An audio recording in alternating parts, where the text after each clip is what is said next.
السلام عليك يا رسول الله ورحمة الله وبركاته. السلام عليك يا محمد بن عبد الله. السلام عليك يا خيرة الله. السلام عليك يا حبيب الله. السلام عليك يا صفوة الله. السلام عليك يا أمين الله. أشهد أنك رسول الله، وأشهد أنك محمد بن عبد الله، وأشهد أنك قد نصحت لأمتك وجاهدت في سبيل ربك وعبدته حتى أتاك اليقين. فجزاك الله يا رسول الله أفضل ما جزى نبيا عن أمته. اللهم صل على محمد وآل محمد أفضل ما صليت على إبراهيم وآل إبراهيم إنك حميد مجيد. Bismillahirrahmanirrahim. Alhamdulillahirrabbilalamin. Assalamualaikum ayuhan nabiyyu wa rahmatullahi wa barakatuh. Assalamu alayna wa ala ibadillahis salihin. Assalamualaikum warahmatullahi wabarakatuh.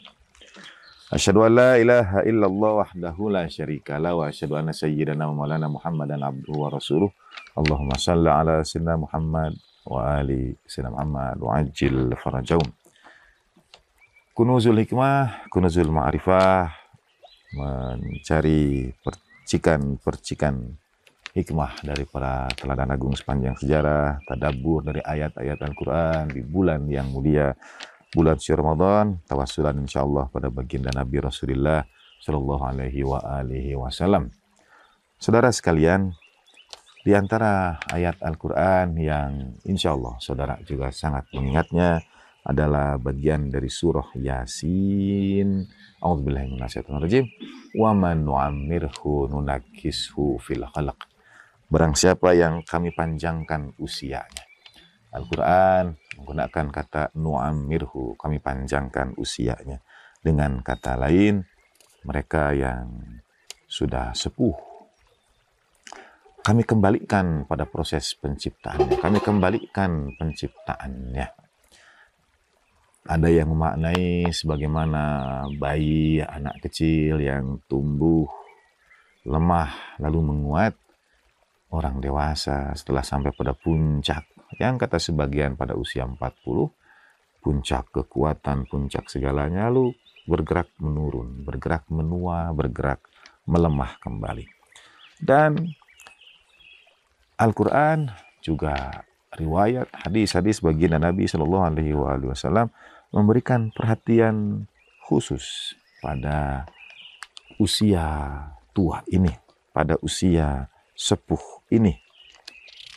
Misalnya dalam doa kemenangan atau doa kebahagiaan yang dibaca oleh, yang diajarkan oleh Imam Zaman Ajallahu Ta'ala Fadil Syarif, kita mendoakan wa ala masyayikhina bil waqari was sakinah, dan untuk para sesepuh kami, orang-orang tua kami, agar Allah Ta'ala karuniakan kedamaian, ketenangan. Ujian paling besar ketika usia menua adalah ujian yang tidak lagi dapat ditanggung badan.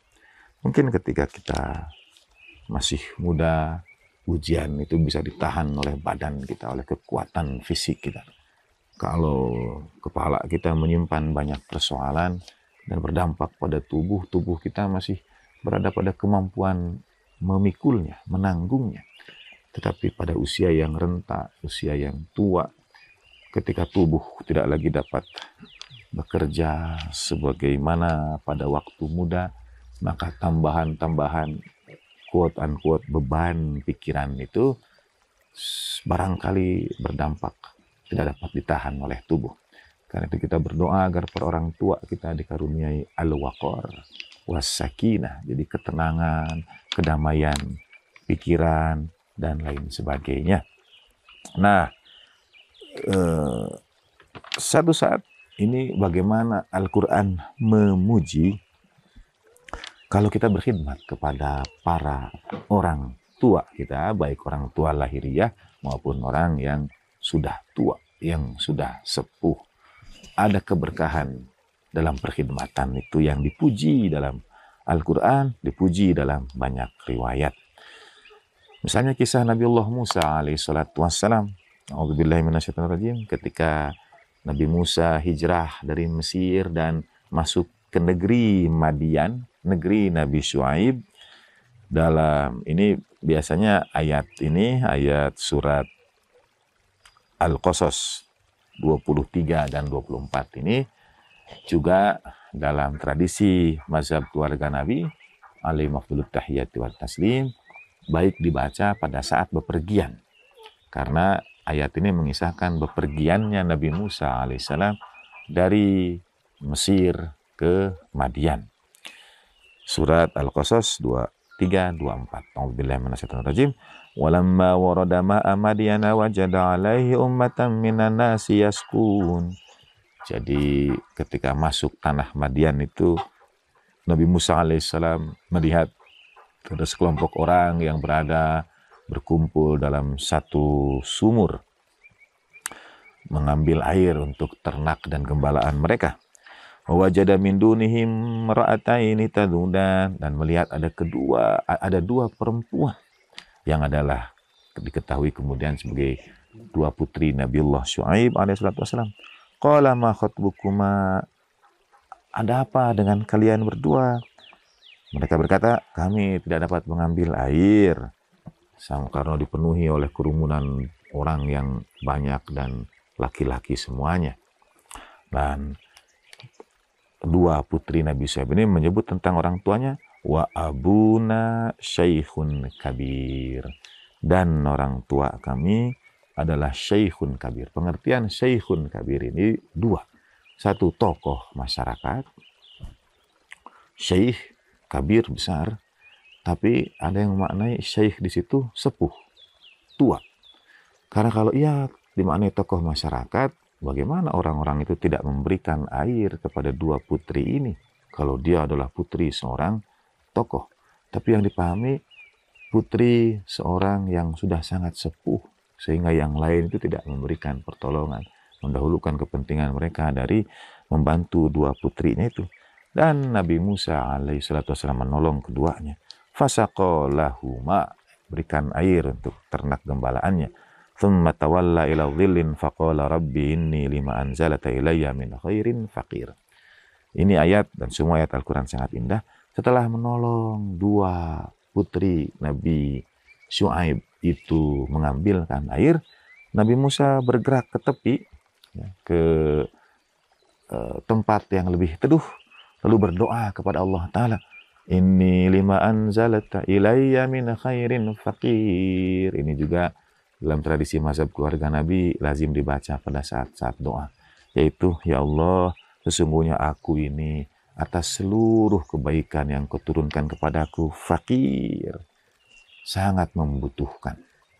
Konteksnya, saudara, adalah Nabi Musa alaihissalam dalam ayat ini bertawasul pada Allah Ta'ala, berdoa pada Allah Ta'ala setelah ia menolong putri Syekhun Kabir, setelah ia menolong putri seorang yang sangat sepuh, khidmat kepada yang sudah sepuh.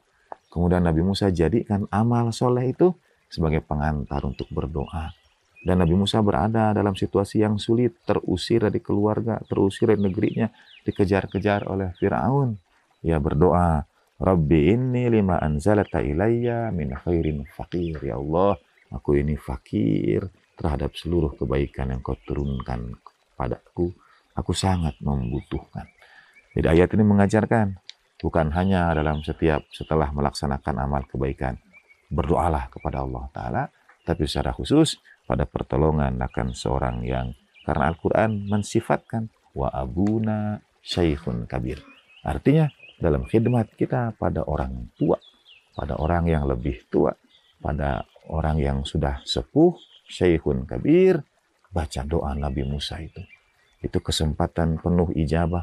Nabi Musa mengajarkan setelah khidmat pada sesepuh, mengambil tempat yang teduh, lalu berdoa kehadirat Allah Subhanahu wa Ta'ala. Pada khidmat para sesepuh kita ada saat-saat mustajab, penuh ijabah dari doa-doa kita kehadirat Allah Subhanahu wa Ta'ala. Titip salam, mencium tangan, kening orang-orang tua sesepuh kita di rumah saudara, dan antarkan sebaris doa untuk keberkahan, kemaslahatan umat manusia seluruhnya. Wa ajil fi dhuhuri mawala sallallahu alaihi wasallam wa sallallahu ala sayyidina Muhammadin wa alihi tahirin walhamdulillahi min walakum minkum wa ma taufiqi illa billah alaihi tawakkaltu wa alaihi unib. Wassalamualaikum warahmatullahi wabarakatuh.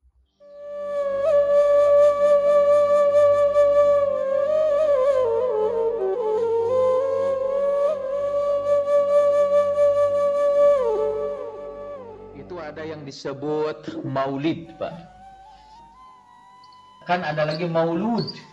Kalau maulud artinya yang dilahirkan, isim maf'ul. Anak itu disebut maulud karena anak itu dilahirkan. Seperti dalam hadis Nabi, kullu mauludin yuladu alal fitrah. Setiap anak lahir dalam keadaan fitrah. Setiap maulud itu lahir dalam keadaan fitrah. Kita menyebut bulan Rabiul Awal itu sebagai bulan maulud karena pada hari itulah dilahirkan Rasulullah Sallallahu Alaihi Wasallam. Pada bulan itulah dilahirkan Rasulullah. Karena itu bulannya bulan untuk Rasulullah. Rasulullah itulah al-maulud yang dilahirkan. Kemudian para ulama sepanjang sejarah mengumpulkan kisah-kisah Nabi itu.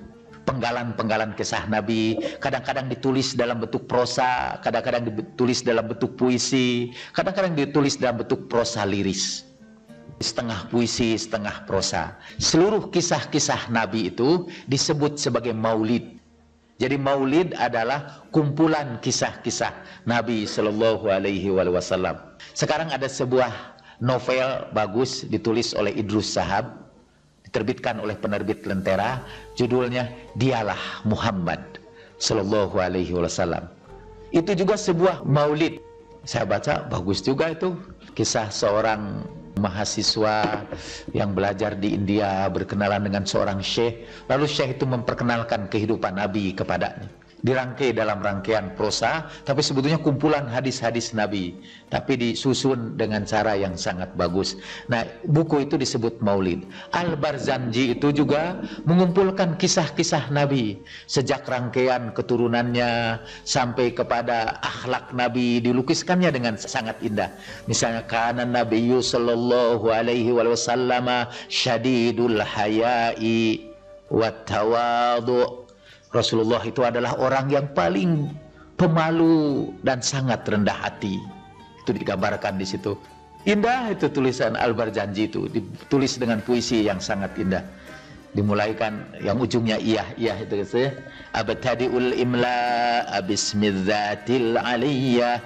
Aku mulai dengan zat yang maha agung. Berceritalah dia tentang Rasulullah sallallahu alaihi wasallam. Nah, Al-Barzanji itu pun satu maulid, sebuah maulid.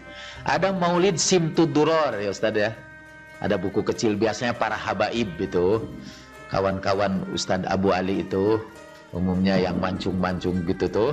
Kalau di Indonesia baca maulidnya itu maulid Simtud Duror. Juga menggambarkan akhlak Nabi sallallahu alaihi wasallam. Saya pun menerbitkan juga Pak sebuah maulid dalam bahasa Indonesia. Judulnya Oh Muhammadku. Kumpulan dari puisi-puisi tentang Rasulullah Sallallahu Alaihi Wasallam yang ditulis oleh para pujangga seluruh dunia. Saya kumpulkan pujangga termasuk Johann Wolfgang Goethe, para penyair-penyair Inggris, terus juga para penulis-penulis Muslim di berbagai bangsa, juga penyair-penyair Indonesia tentang Rasulullah Sallallahu Alaihi Wasallam. Oh Muhammadku itu pun sebuah maulid. Artinya kumpulan puisi-puisi atau prosa yang menggambarkan keindahan Nabi Shallallahu Alaihi Wasallam. Anne Marie Schimmel itu menulis buku dengan judul Muhammad ist sein Gesandt. Bahasa Inggrisnya, and Muhammad is his messenger. Ada terjemahan Indonesianya, dan Muhammad utusan Allah kalau saya tidak salah. Diterbitkan oleh penerbit Mizan.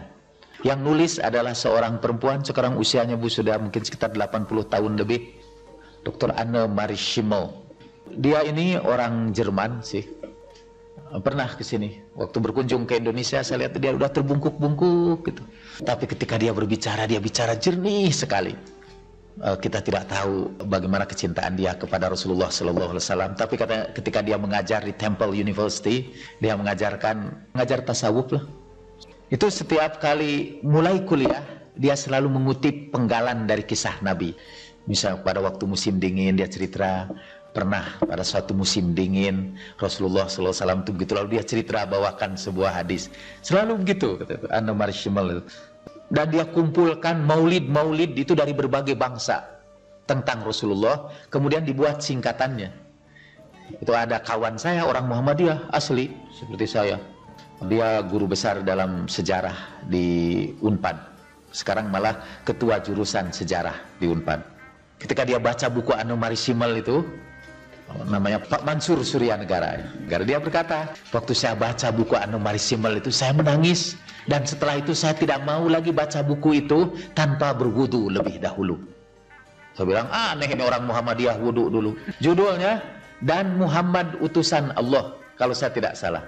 Ditulis oleh Anne Marie Schimmel. Kumpulan dari maulid Nabi, diterbitkan oleh Mizan. Dalam edisi bahasa Inggrisnya, kalau saya tidak salah, and Muhammad is his messenger. Dan Anne Marie Schimmel itu pernah mendapatkan penghargaan penulis buku terbaik di Eropa. Tapi kemudian para penulis Eropa lainnya melakukan protes karena dianggap Anne Marie Schimmel itu mendukung terorisme Islam. Karena dia menggambarkan Islam yang sebenarnya, bahwa Islam itu tidak seperti yang digambarkan oleh orang Barat. Di antaranya, ya memang tulisan dia tentang Rasulullah itu indah betul. Dia kumpulkan seluruh puisi-puisi. Saya kira saya menulis di sini kan, saya menyebut ada sedikit kutipan Anne Marie Schimmel. Saya kutip dari dia. Dia menghabiskan hampir seluruh usianya untuk mengumpulkan kecintaan orang kepada Rasulullah Sallallahu Alaihi Wasallam, mengumpulkan naskah-naskah maulid dari berbagai bangsa. Dan sampai sekarang dia tidak punya suami. Secara resmi sih dia bukan Muslim. Tapi kalau buat saya, mungkin dia tidak tergerak untuk mengumumkan di hadapan orang banyak bahwa dia seorang Muslim. Ada banyak orang yang tidak secara terbuka menyatakan Muslim, tapi memiliki kecintaan kepada Rasulullah yang sangat besar. Banyak orang terharu baca buku Anne Marie Schimmel itu. Sampai pemerintah Pakistan membuat sebuah jalan di Karachi dengan nama Jalan Anne Marie Schimmel, sebagai penghormatan terhadap kecintaan Anne Marie Schimmel kepada Rasulullah Sallallahu Alaihi Wasallam.